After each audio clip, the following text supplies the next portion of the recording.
বিসমিল্লাহির রহমানির রহিম। সকল প্রশংসা আল্লাহর।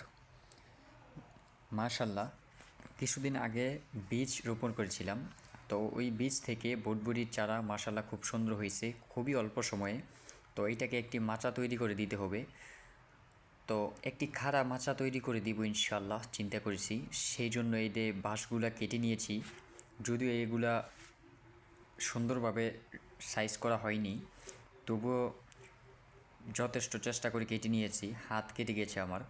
তবুও সুন্দরভাবে খাড়াভাবে মাচা তৈরি করে দেবো ইনশাল্লাহ। আর মাচা তৈরি করার জন্য বিকেলবেলা শুরু করছিলাম, প্রায় মাগরিবের আজান দিয়ে দিছে, তবুও অন্ধকারের চেষ্টা করেছি যথেষ্ট। পরবর্তী দিন মাচা বেশি অর্ধেকটা রেডি।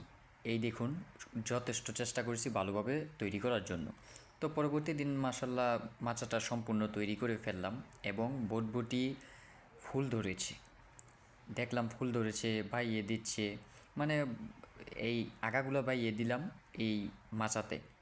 সবাই কমেন্ট করে জানাবেন মাচাটা কেমন হয়েছে। আমি যথেষ্ট চেষ্টা করেছি, ছাদের ভিতরে তেমনভাবে আমার অভিজ্ঞতা নাই বা তেমনভাবে আমি পারিও না। নিচে মাচা করেছিলাম, কিন্তু ছাদের ভিতরে উপর দিক দিয়ে ওইভাবে মাচা করা জায়গার স্বল্পতার কারণে করতে পারিনি। তো এইটাই আমার কাছে ভালো লাগছে, আমি যথেষ্ট পোক্তাশক্তভাবে করার চেষ্টা করেছি। আর এই দেখুন, মাচা তৈরি করার পর যেই গাছে মানে গাছের ভিতরে অনেক পোকামাকড় ছিল, তারপর কিছুদিন পর আমি একটা স্প্রে করে দিলাম।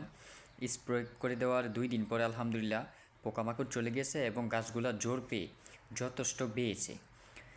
যথেষ্ট পাওয়ার পর আমি যত্ন নিচ্ছি।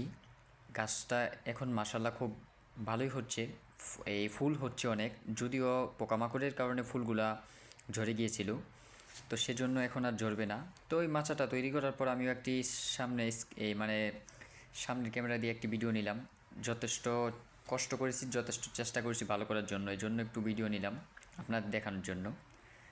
জানি না কেমন হয়েছে, সবাই দোয়া করবেন আমার ছাদ বাগানের জন্য। এই দেখুন, সেটা মাচা তৈরি করার প্রায় 10 দিন পরে এইখানে একটি বটবটি মাশাল্লাহ খুব চমৎকার হয়েছে এবং উপরেও বটবটি হচ্ছে, ফুল